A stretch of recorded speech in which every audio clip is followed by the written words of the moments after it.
Hello, and welcome to the Hormone Genius podcast. This is a super special episode with my great co host, Jamie, because we're going to talk about our birth stories.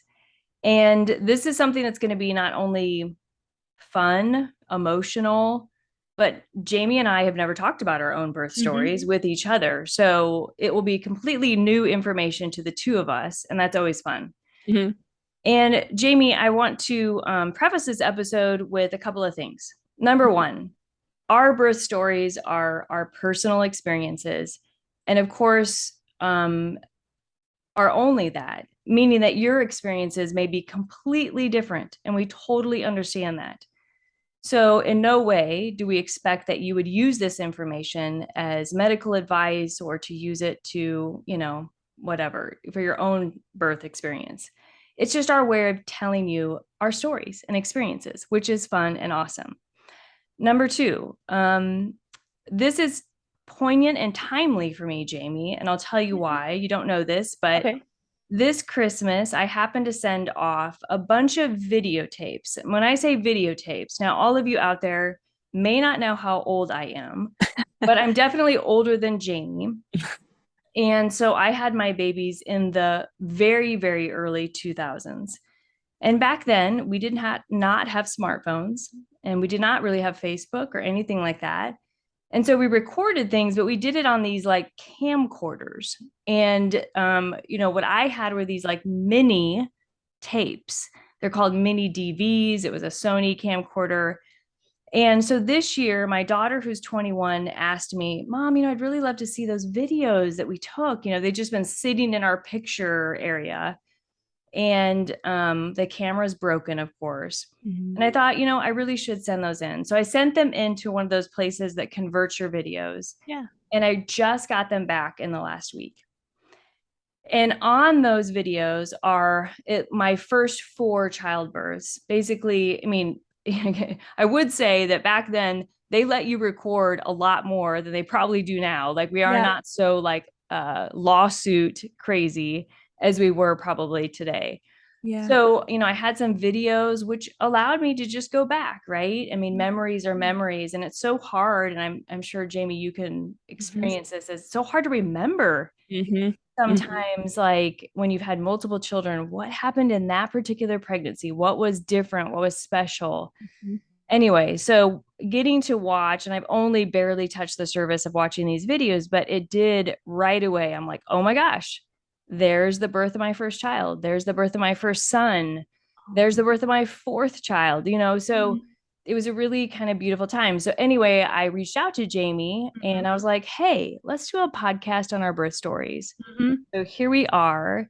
And because now I've talked already a lot, I'm going to let now Jamie maybe give us a little idea of what, her experience around birth stories is. Yeah. Well, I was so excited when I got that text from you, Teresa, because I thought, oh, why haven't we even discussed this as an idea before? Because you and I, we think and plan out the kind of topics we want to work through. And I thought this is the most, like, it would have seemed like maybe the most natural topic to talk through. We talked about body image and our specific stories with that. And so, of course, it would make sense to talk about our birth stories. And just like Teresa said at the beginning, as you guys are listening, you may be, well past childbearing years. And, just like, Teresa's remembering her past births, this may invite you to kind of reflect and think through those. Or maybe you're pregnant now or you want to be pregnant or whatever the case is.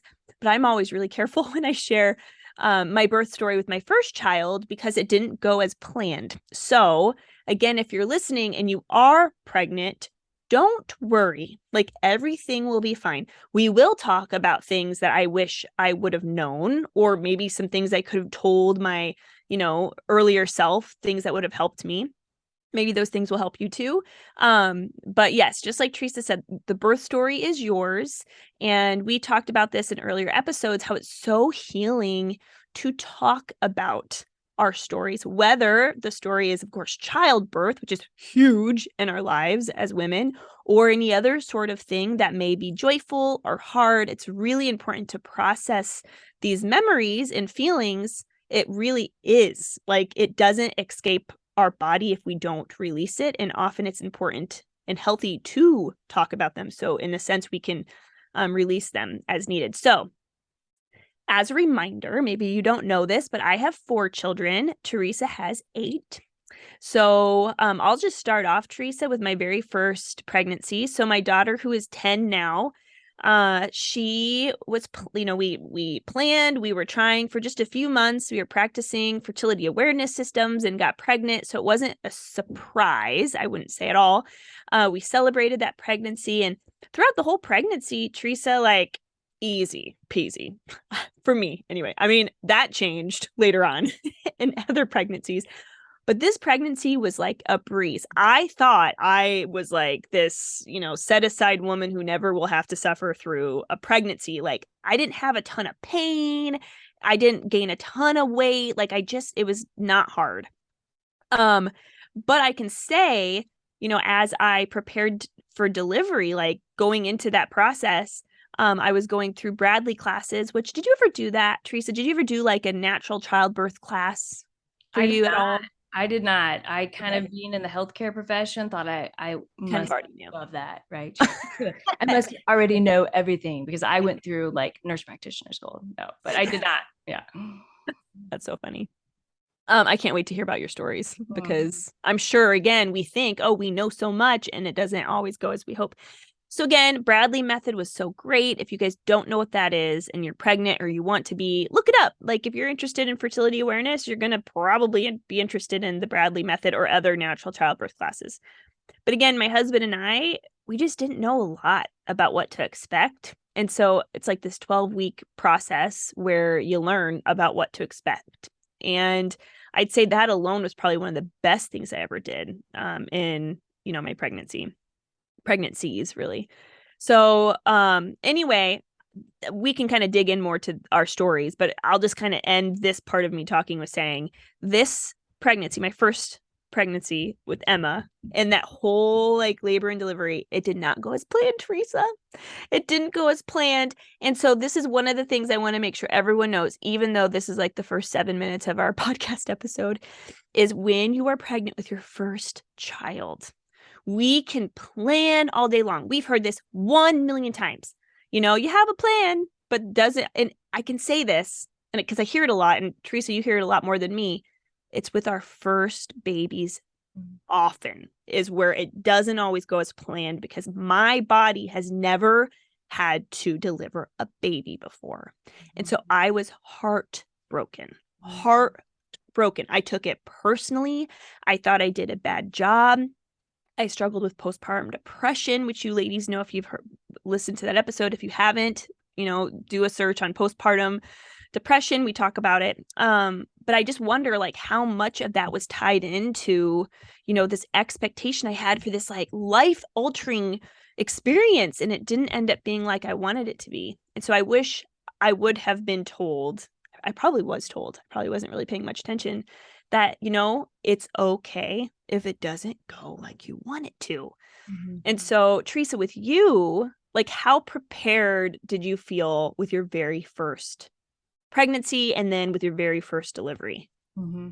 Yeah, I mean, it's hard for me to say. Like, I felt prepared. I felt like I had the medical knowledge. Let's put it that way. I felt like I knew the stages I would go through. I felt like I knew it would be painful at times. Mm-hmm. I felt like I did know what was going to happen. But like you said, Jamie, until you actually physically experience it, and we know that that's individual to every person, Mm-hmm. you don't really know what it's really going to be like, right? Mm-hmm. So my first experience was that of, and this is Jamie, and I think you could say this, our personalities are Yeah. totally different, right, Yeah. Jamie? Oh, totally. I am this very dry, introverted, laid back person. And you are definitely more like, I don't know, what would you call it? I would say hyper. Some people may say spazzy. I say hyper, Would you say more, extroverted. yeah, organized, maybe even type A? Like, I know we use that type A Yeah. personality, but just like things in order and like expectations are high. And In specific categories of life, absolutely yes. And others, I'm definitely more relaxed. But in the way of being prepared for a pregnancy and delivery, absolutely type A. yeah. Yep. So I think think about that, listeners. What type of personality are you? Do you like lists? Do you like things to go in order? Do you expect things to always go as planned? Because that may be something that's great. Obviously, all of our virtues and personality can work against us and work for us, but it may be a challenge if you don't like things not going as planned. Right. But for myself, I'm very laid back, very laid back. Mhm. One thing that did not go as planned for me, Jamie, in my first pregnancy with my daughter, Anna, is that I ended up going into preterm labor at 28 weeks, 27 weeks probably. And I was hospitalized and I was basically put on bed rest for almost 3 months. Literally, when I say bed What? rest, I mean the type of bed rest that's like, I mean, I'm not working, I'm laying flat. My mom What? took care of me. She made me sandwiches every day. And I lived on her couch. I lived on my mom's couch. She took care of me. And I was 25 years old. And that was very unexpected because I was dilated to 3.5 centimeters already at 27 to 28 weeks. No Mhm. way. So that didn't go as planned. And it was very unfortunate because I was working as a nurse practitioner and all of a sudden I couldn't work. And so that was a hardship on myself personally from a professional standpoint, too. Anyway, so all of that happened. And then I get to 36 weeks, barely 36 weeks. I think I was a day shy of it. And my doctor's like, you're now 5 centimeters and I can't send you home. So it was this, okay, I've been laying around for 2.5 months and now you just got to go have the baby because either that or you're going to blow this job at home. And I didn't even understand that. I was like, I was very much willing to just trust my doctor too, to say, this is what we have to do. So I went into the hospital and they induced me per se, and all of that went fine. Here's the deal though. I didn't know. I thought I might do a natural childbirth. I knew what natural childbirth was. My mom had natural childbirths. And I certainly thought I was tough enough to do it, right? I mean, we can imagine, like, are you tough enough to do natural childbirth? That's kind of what you ask the That's what question of, right? right. Mm-hmm. And but of course, I think if I would have had Bradley, Jamie, like you, I think that would have helped me. I didn't understand the level of pain maybe it was going to take. And when I got to about 9 centimeters, unbeknownst to me, I basically I was like, oh, if this is going to go on for the next 6 hours, I can't handle this. So I had gone through transition, but nobody told me, Jamie, I was going through transition. And I Oh, got to 9 centimeters and no one told me I was that far. And I was like, oh, if this is going to keep going like this, I looked at the nurse and I was like, okay, I think I can't do this anymore. yep. And so they put an epidural in, and I literally had the epidural put in. I flipped over and she said, okay, well, now it's time to push. And I almost looked at her like, what do you mean it's time to push?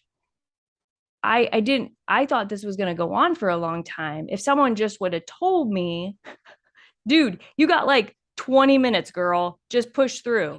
And of course, my husband didn't know. And nobody advocated me in that place. And I Mm, thought at the end of it, sure, I mean, I had a baby and she was gorgeous and she's beautiful. And I didn't know she was going to be a girl. And all of that was amazing. But I felt a little let down and a little like, man, Teresa, you were almost there. And if you just would have pushed through, you mhm. could have done it. Right. Sure. And knowing that my mom had done it, I thought, shoot. So that was my first kind of experience. Would you say that after you had Anna, so your first, that you allowed, I guess, that like frustration to come into play, or were you able to easily forgive yourself and then just kind of focus on breastfeeding and new motherhood and bonding with your baby? Like, how did that affect you, if at all? Honestly, like I took it well. I Okay. really didn't let it affect me too long. I was bummed a little bit, but Right. I really, this is what's cool about, and I'll give kudos to my pediatrician for this because he passed away a long time ago now, but I'll never forget. Anna was 6 pounds, 5 ounces. Again, she was born right at 36 weeks. So technically preterm, Mhm. and she was a little gal. She had tons of black hair and she didn't look anything like my husband and I. We were like, who just gave us this baby? Yeah. And the day after, of course, your pediatrician comes in and they check your baby over, and I'm thinking, Anna was little, and I thought, what are you going to tell me? Is there's going to be something I have to do special? Mhm. And he looked at me, he's like, I'm like, is there anything we need to know? And he's like, nah, just feed her and love her and keep her warm. Oh, And oh, I was like, oh, that's it? Yeah, just feed her and love her and keep her warm. oh. And he was right. You know, Mhm. of course, it isn't always that simple, right? But at that moment, it was everything that a person like me needed to hear. And we took Right. her home and I fed her and I loved her and I kept her warm. And no, I didn't have any issues with that, but it would kind of move into the rest of my pregnancies because now I knew, right, Jamie, like the physical experience, the emotional and physical experience of birth I had gone through, which gave me an empowerment to decide what I would do the next time it came around. Yep, totally. I can say for my the reason why, well, by the way, that's a beautiful story. And I also just want to say before I get into the thing I was going to say is, you did do that hard work. And again, women, if you've had your babies and you've had your epidural and whatever the case it is, it's hard work to be pregnant just in general. Sometimes our bodies, we are just so tired. Our, like Teresa, I would assume you would agree. We really, really believe that women should have the choice, though. Often women aren't given the choice or information to even know how to have a natural childbirth. Some people just think, well, it's too hard, but they've never been told how to. And for me, I would have always expected, like, I'm not going to make it harder than I need to be. But it was only through understanding the process that you kind of start, like, preparing and envisioning and getting kind of excited for that. So I'm always just about making sure women know before they decide, right? Like exactly what they actually do choose. For me, so as I had said earlier, we went through this Bradley class and I have these high hopes and I'm really trying to visualize, even though I've never had a baby before.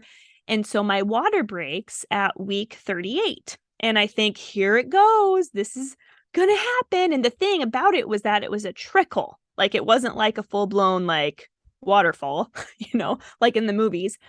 So I call my midwife. I'm like, oh my gosh, like, I'm pretty sure my water just broke. And she's like, well, like, how much? I'm like, just a little bit. She's like, go and rest. Go and rest if you're not having contractions, which I was not at all. Nothing about it was uncomfortable. It was very confusing that my water broke because there was no late signs of labor. And I thought, well, can I go in? She's like, you can, but I highly recommend that you sleep because it was 10 p.m. on a Sunday night. And I thought, there's no chance I'm having a baby today, like in 2 hours in my head, because I have no like sense. So my husband and I decide, against the midwife's advice, to go into the hospital. They checked to see if it was, the amniotic fluid sure was checked in. And, they have me walk in the halls. I have not slept. It's like 1 a.m. I'm excited. I'm ready. My adrenaline's rushing. I'm, trying to pump. They do say like nipple stimulation increases, um, contractions and can speed along labor. But the thing was that I was not in labor. My water had prematurely ruptured, and I was so frustrated, Teresa. Like, Mhm. why? Like, nothing, no contractions, like at all, nothing. And so I'm waiting and waiting, and I rest here and there, but I'm there all day Monday. And because I have a midwife, she stuck with me, praise the Lord. She's like, you would have had a C-section if it wasn't for me, which meant her, because nothing was happening. So that late Monday night, they put me on Pitocin. And again, already that was like a curse word, which it's not, ladies, it's not. But in my Bradley brain, I'm like, no, I failed. I already thought I failed, which is sad because that's again something I wish I would have told past Jamie. There's so much shame in that. Guess what? I couldn't help it. They had to do something. I could get an infection, for heaven's sakes. So they gave me Pitocin. I did not get the epidural, and still nothing was happening, Teresa. Nothing with the Pitocin. They upped it to as high as you can give a person, which I think is 20 or something. 20, Wow. I don't even know the units, with no epidural because I was so dead set on I'm not getting an epidural. I'm not, because I was so afraid of an epidural. And I remember, this is where the part where if people are pregnant, I'm like, don't worry, don't worry. Because I always am like careful when I share the story. But I like the, what's it called? Oh, Twilight. like with the vampires, you know? Yeah. Yeah. That's what I felt like Bella giving birth to a vampire baby. I mean, like so much Pitocin. So finally, what I wish I would have known, ladies. So what happened, I'll kind of cut to the chase. There was a 4 bag. I had not completely ruptured my waters. Okay. So which is why my body wasn't doing anything. Normally when you rupture your water, like the amniotic fluid is, escaping, and the baby's head is now much closer to your cervix, and the cervix wants to open, but my cervix was so tight still. I was not hardly dilated, maybe at a 1 or something.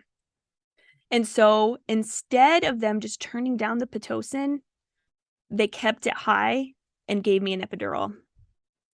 So my uterus kept getting forced, and I had a midwife and she's really nice, but that was not the right choice for her, only looking back.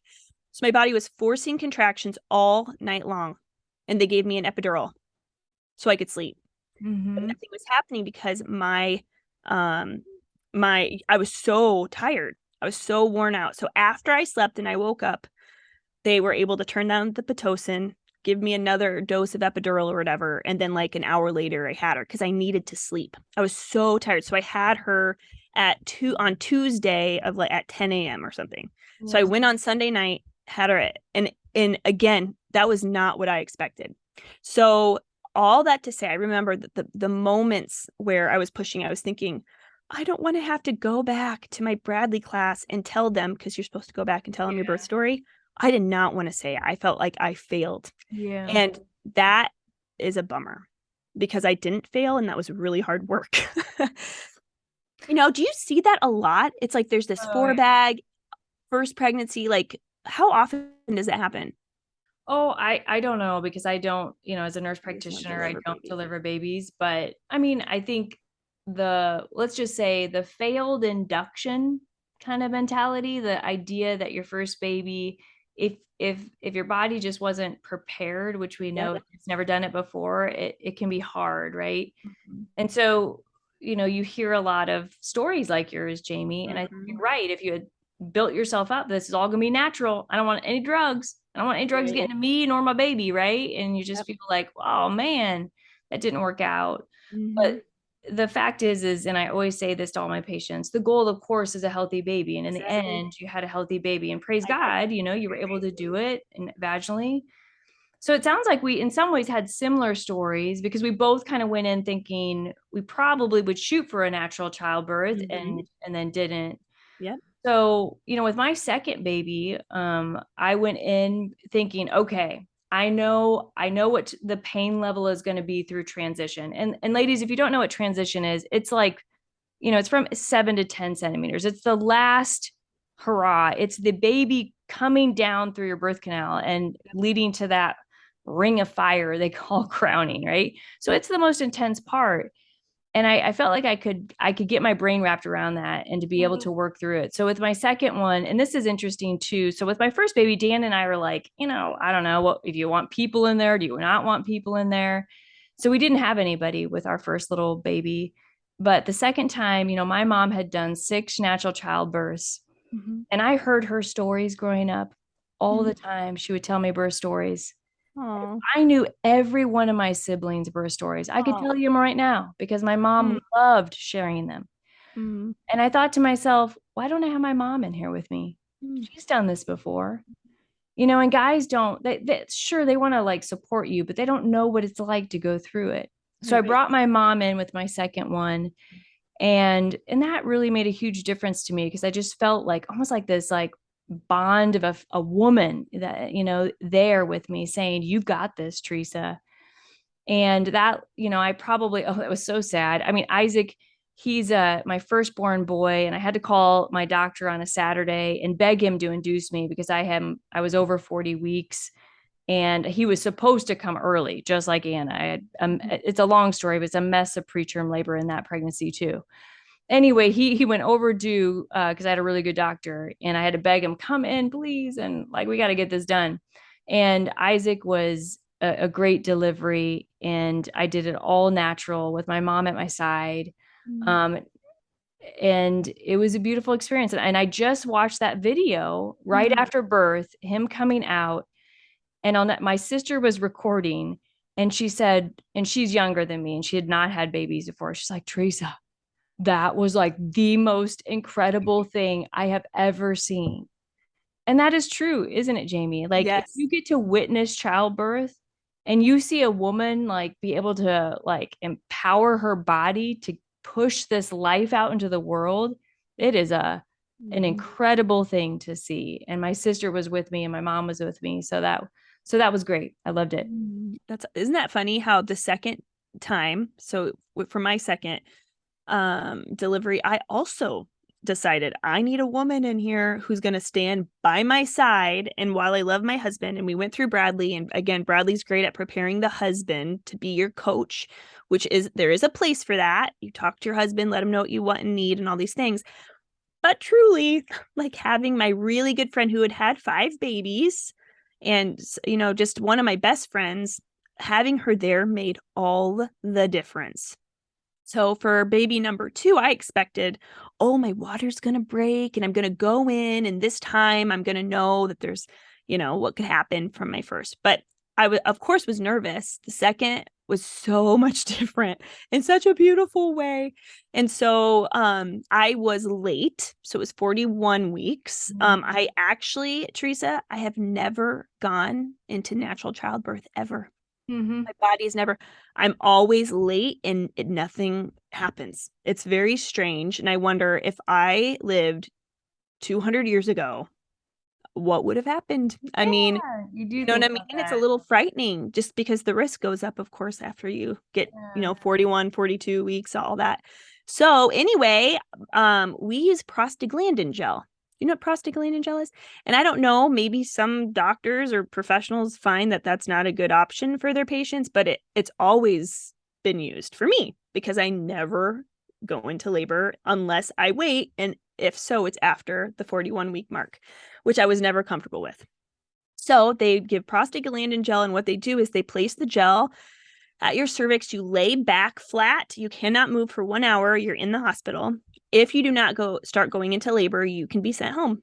And that made me feel good. I thought, okay, this is either going to kick me into labor or I'm going to go home. And so what it does is it ripens your cervix, and you need a ripened cervix in order for dilation to take place. And again, I was never ever dilated, even at 41 weeks. I'd be like at 1.5. Like he'd try to stretch it to 1.5. He's like, you have a very unfavorable cervix. Mm-hmm. To all medical providers, never tell your I know, pregnant awful ladies, word. oh, unfavorable cervix. I remember the first time my doctor said that. So I had also changed providers at this point. But when he said that to me, I had gotten out of my appointment and he told me I have an unfavorable cervix. I'm like, oh, literally like a few minutes later, another friend of mine had just finished seeing him, and her and I were pregnant, and I'm like, how'd it go? And she's like, oh, great. My cervix is so favorable. I'm like, I'm so mad. Yeah. Oh, and friend, you're probably listening to this and you know exactly who you are. She's always as favorable cervixes. Mm. Oh my gosh. Anyway, so it was wonderful. So I went into natural labor, well, unnaturally natural, I should say, with the prostaglandin gel. And I was in labor for like 5, 6 hours. And I got to like 8, maybe. They ruptured my water. And then I had him, and no epidural. I felt the ring of fire big time. I felt all of the feelings of contractions and all of that. And it was so empowering Mm. because my friend who was serving as a doula was able to recognize in me where I was, Yeah. knowing like how dilated I am, how close are my contractions. She could give me a play by play, and I just really trusted that. And so it was a completely different experience for me the second time. Mm-hmm. No, that's great. That it sounds like that's so fun. Like we're again learning so much. So I obviously have 8 births, so I can't share them all because we'd be here all night. But I just, like I'll give you the fun thing that happened with my 7th birth. And this was a fun birth for me because it was the first time I had a different doctor after 5 births. So I had the same doctor. So I was like, okay, like this is going to be different. And she was a woman. So that was the first time I'd ever have a female. And I was like ready to appreciate that as well as a physician. But like you said, Jamie, I have a lot of times been kind of induced. I've never had Pitocin ever. But my water was always broken. I had a very favorable cervix. I would always dilate to about 4 centimeters before ever Wow. labor. And so for that reason, my doctor would often just break my water and out would pop a baby. But Yeah. with my Wow. seventh, yeah, I mean, kind of a strange situation, but that's how it worked for me. Again, Yeah. everybody being different. Mm. My seventh, I'll never forget, I was heading that 39 weeks and I didn't want to sleep in bed. I was kind of uncomfortable. But I decided, I would just go lay down for a little bit. And my husband was sleeping in a recliner chair. And I wish he had been sleeping with me because had he been this, I just really want to know if he would have heard this. But I felt this pop, and then I heard this audible noise that in my head, it sounded like, like when you're in the gymnasium, when you're in a grade school and you take one of those rubber balls and you bounce it on the ground and it makes this loud doink. Yeah. It was so loud, Jamie, that I know had my husband been next to me, he would have heard it too. Like the pop and the doink noise. No Yeah. way. And it woke me. I mean, I was in a dead sleep. It woke me up and I was like, what just happened? And I sat on the side of the bed and I felt like the water coming out. So it was the first time my water is broken twice, but the first time was kind of like yours, more of a trickle. This was like a legit water break. And my doctor was like, I called her and she's like, you better get to the hospital now. Cause of course it's my seventh and she's thinking you may not make it. So she ended up getting to the hospital before I even did. I think we stopped at a gas station before, Oh my before, gosh. I put the towel between my legs and I'm in the car and we get to Were the you hospital. like in labor? Like, were you having those contractions and No, I wasn't really in labor. fertility? I mean, they did start pretty soon after that. So I started to feel like, okay, things are going to happen, and I felt like this could be a pretty quick labor, but I didn't worry I was going to deliver in the car. Uh-huh. It wasn't that intense. Like it was just, I mean, I was definitely gushing the water. Right. Get to the hospital and, we're getting set up and the nurse comes in. I'm on the monitor and the doctor comes in. They're looking at the monitor and they're noticing, gosh, she's having contractions, but they're really not very close together. Mm. And the nurse is talking to the doctor and she's thinking, God, look, you probably are going to need something here. Mhm. And, the word Pitocin got mentioned. And like you said, Jamie, Pitocin is always like one of those words, you're like, I don't want to hear it. Mhm. And my doctor looked at me and I looked back at the nurse and I said, give me 3 more contractions and I'll be ready to push. And the nurse looked at me and she was like, did she just say that? Like I was giving the ultimatum, like give me 3 contractions and I'll be ready to push. Yeah. And I'll never forget, God bless my doctor. She turned to the nurse and she said, well, you better believe her. Oh, And sure enough, what the I'm heck? like, I You're had so I had spread out, but I knew my body so well by my seventh delivery. I knew where that baby was. And it took me 3 contractions and literally that baby was ready to crown. And that's exactly what happened. That was like a 3 hour, I think, total kind of from water breaking delivery. And it happened exactly like I said because I knew my body, and that was the easiest delivery I've had. And my doctor then, she let me do it in a way I hadn't been able to do it before, more like an empowered, like just get in the position you want to get in instead of yeah.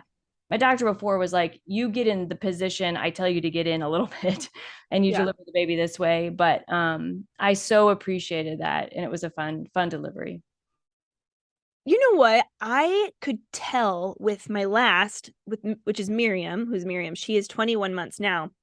I could tell where she was. Yeah, Yeah. similar. I could just tell.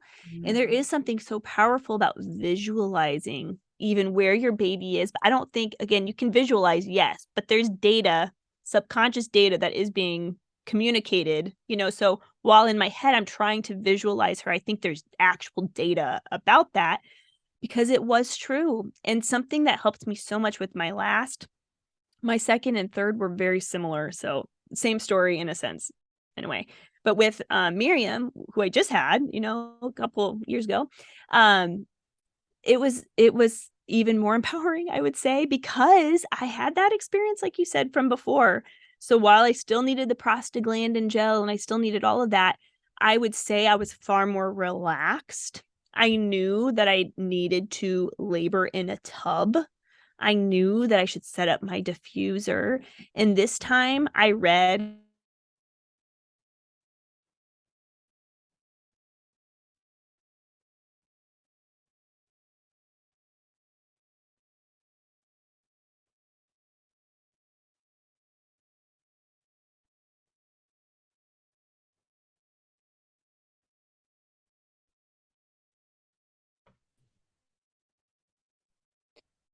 So I just had a much stronger sense of what I needed and what worked great last time. So the other pregnancies and deliveries and that process of labor, I knew that getting in the tub was so relaxing to me. And I knew I always progressed way faster when I had the warm water and I was just breathing deep. And again, this whole time with Miriam, I would just visualize her. And this book I read, Ina May's Guide to Childbirth, was incredible. And so reading that book a couple weeks before I had Miriam helped in so many ways. And something that I did this last time, which again, I would urge all women who have people on their prayer list to consider, I had my husband read to me a list of names that I could pray for or intentions with every contraction. Because again, like I'm trying to focus, and so it puts my mind into there is reason for, of course there's reason for contraction, but it made it more meaningful and it helped me. And it was interesting too because I did not expect that a name would pop into mind as I was in transition and literally pushing because and you wouldn't have. But what's interesting is that a name, my husband was saying the names to me, right? As I was, but there was a name that popped into my mind. So the whole time, that was who that transition with time was for. And even the pushing and all of it was for that one name. Like, this is from the Lord. So that was, it made it so spiritual for me. And Mhm. I mean, if I'm pregnant and going, any other future deliveries, I'm definitely adding that to my list because it changed the experience for me for sure. That's amazing. Jamie and I are both Christians, so Mhm. spirituality is important to us. But I think everybody can say there's a Yeah. spiritual part of childbirth, right? I mean, Oh this yeah.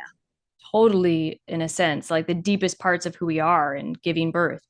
Hmm. And for me too, Jamie, I agree. Like, kind of like knowing that the suffering and the pain had meaning Yeah. even beyond the joy of giving birth. So I like to think of it as like Oh. kind of like the Christian passion, like you're going to enter into the suffering and it's going to end up in like this beautiful resurrection of joy, which it Mhm. does, and it's so beautiful to use that as like a metaphor.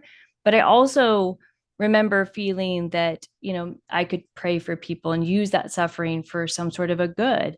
And I remember bringing a prayer book that had been given to me by my employer. It was a mother's prayer book and had all these prayers in it. Mm. And I did pray some of them, but honestly, sometimes it was just the book being there and even Yeah. holding it and having it. So I think if you're listening and you're like, what do I bring into childbirth with me? Of course, they tell you to pack your bag and bring all these things. Bring something that has spiritual meaning to you, Yeah. whatever it is. Maybe it's a picture of a family member, like your grandmother, Yeah. or, again, maybe it's a prayer book or something from your childhood. But I Mhm. think because this is such a deeply connected thing to who we are and our bodies, that I think there is a place that you can almost like reunite with things you never thought you would reunite with. Mhm. With my fifth baby, I'll never forget my best friend had died of breast cancer at Oh. 30. And her husband, who's still a great friend of ours, he was dealing with the death of his wife and having four children at home. And so that particular birth had this meaning of like, my friend's not here. Mm. And when we ended up naming that boy after the husband, because it was a boy, it wasn't a girl, um, and he had a true knot in his cord. So if you ever hear about, like, of course, there's nuchal cords, those are babies, the cord can get wrapped around the neck. But our little fourth boy, he was our fifth baby, had a true knot. And a true knot is a kind of a little precarious situation. It's literally where a knot has formed in the cord. And if in some situations that can lead to tragedy, actually. So I never forget that when he was born, my doctor said, "Oh my gosh, you have a true knot in this cord." And he said, I'm so glad that you had come in or you went into labor when you did, because, maybe something else could have happened. And with him, I went into labor during a snowstorm and the temperature had dropped significantly and the barometric pressure had dropped significantly and my water broke. And Mm-hmm. that's what brought me in a little bit early with him. But I remember my doctor kind of giving this little bit of sigh of relief when he saw that true knot. Oh man. Oh, that is so hard and so scary. And one of the things, of course, we never want to have to think through. And if this is you, again, and you're about to deliver, just and again, if you are a woman of faith,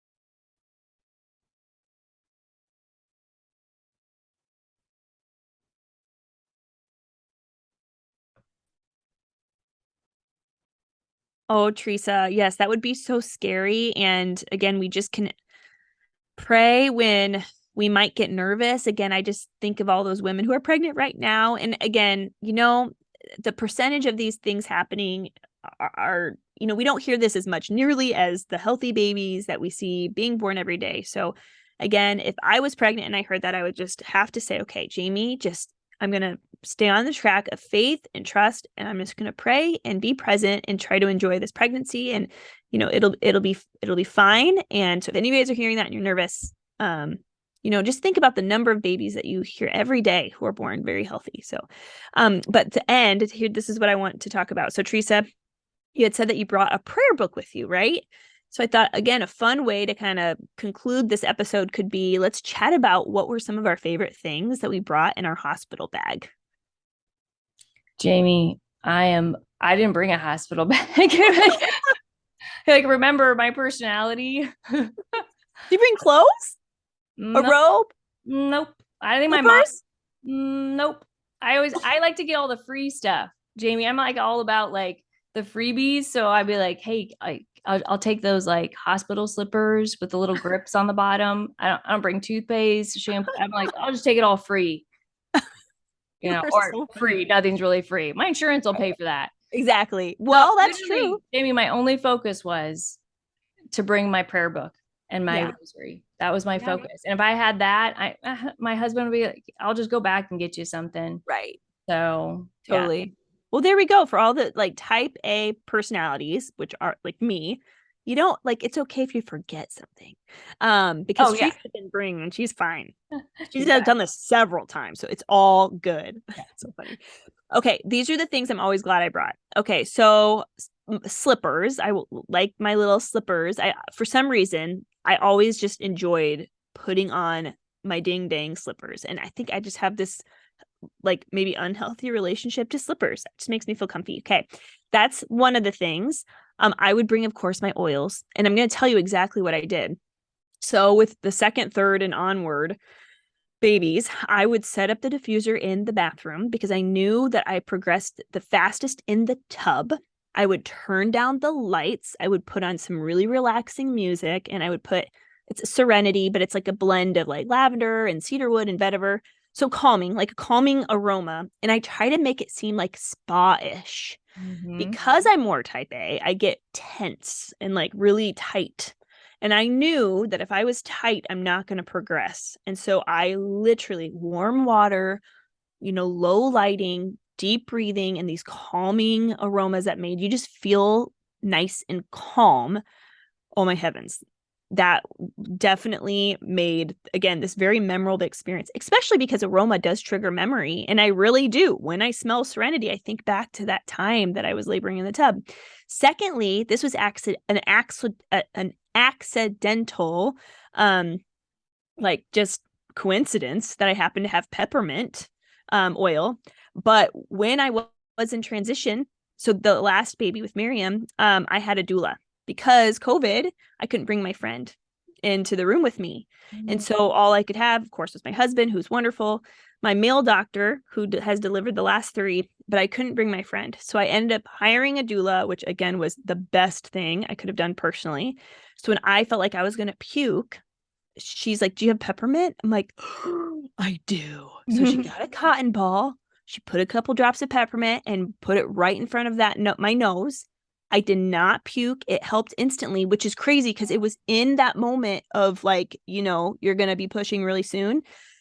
So that was incredible, by the way. So that's a good one to add. And then I also had an app where it was kind of like a guided meditation, which I also really recommend with, of course, the prayer list that you can, have. So those would be what I recommend. Or again, you can go total like wing it, like the Well, Teresa style, I'll give you a and couple the tips. prayer book. I What was have that? a couple tips. So I Okay, always okay. give this to my patients. Mm. Acupressure points. So I did that with my fourth and did it with the fourth through the eighth. My husband learned them. They're acupressure points. There's one particular that's in the very low back, kind of like on both sides of almost your tailbone, coccyx area. And it probably decreased my contractions by the pain of them, I would say by 40, maybe even 50%. So my husband, he did not get off at all easy once we figured that out because he had to do that every time. And I think he was like, okay, now I really have to actually get into this. So acupressure was really helpful to me. And then just one last thing I'll just say, because this is a funny story, Jamie. So, Oh I mean, yeah. I've had a lot of babies. I could tell you stories all night about, I faked two labors basically. It's literally, I could tell you two stories of faking labor that would make you laugh, but we don't have time, but I'll tell you the last one. So my eighth baby, I really wanted to be born on my mother's birthday. Mm. And I was due on December like 10th, and my mom's birthday is on November 30th. And it's just because my mom is incredibly special to me, but she also is now in the throes of Alzheimer's for the last 10 years. I wanted this baby to be born on her birthday. And so I decided I'm going to go into labor on November 30th. Heck or high water, I'm going into labor. And of course, by my eighth baby, I kind of figured out how I can do that. So I would use a couple of things, and I won't say them all, but you mentioned the prostaglandins. There's this special thing you can do called intercourse that can release some special prostaglandins in what we call semen. So maybe that was used. And then I showed up in so and so called labor. And because my cervix was super favorable, I would get to the hospital and they just couldn't argue anything because I'd always be like 6 centimeters. And I would use acupressure points to actually give myself contractions. Nipple stimulation, I did those in earlier labors, but man, is that annoying to do. Yeah. Mm-hmm. Super annoying. But there's an acupressure point on your ankle that works so well. And so I literally could get myself to contract with an No. acupressure point. Yep. And so, I mean, when I say fake labor, but I was actually getting myself to contract and I put myself into enough of a good place. I walked in the hospital. Now, again, by this point, I've done 6 totally natural childbirths, no epidural, no pain relief, whatnot. But my last 2 babies were 13 months apart and it was a little fresh. The pain was a little fresh. Let's put it that way. So I decided, you know what? I love to experience what every woman experiences. I love that because I can share that with my patients then. Mm-hmm. And so I walked in and I said, this is my 8th babies, ladies. And I would like an epidural. And Yep. I had one contraction that had pain and I had an epidural placed. And I swear that baby was like delivering jello. And it just that the nurses are all like, don't move, don't cough, don't sneeze, because they thought the baby would just fall out, which is kind of depressing. But it was a totally different experience, and I'm glad I did it, because I have this like great just experience of all sorts of different things. Nothing that you do in labor is wrong. You Right. choose what you want as an individual, and these are just our stories. But hopefully they make you laugh. Maybe they get you to think about how you want your labors to go someday in life. And it's just been fun, Jamie, to talk about it. Yeah, that's hilarious. Teresa. That's such good information. I did not realize that about the acupressure point. Is that what you call Yeah, it? acupressure. Mm-hmm. Acupressure. Oh, that is such a good tip. Well, Teresa, this was a fun episode. We learned more about each other. Who would have thought? Like we're in year 3. We're in year 2, year There you 3. I guess we started August of 2020 and mm-hmm. now we're in February of 2023 when we're doing this. You guys may be listening to it a little later on, obviously in the year. But gosh, that's fun. And there's Mm-hmm. going to be plenty more of those episodes because we'll have all these little inspirations that come up that we want to share with each other and with all of our listeners at the same time. So it's perfect. Well, Awesome. have a good rest of your day, Teresa. It was fun getting to know you a little bit more and hearing about your birth stories. And I will see you on our next episode. See you later. Later.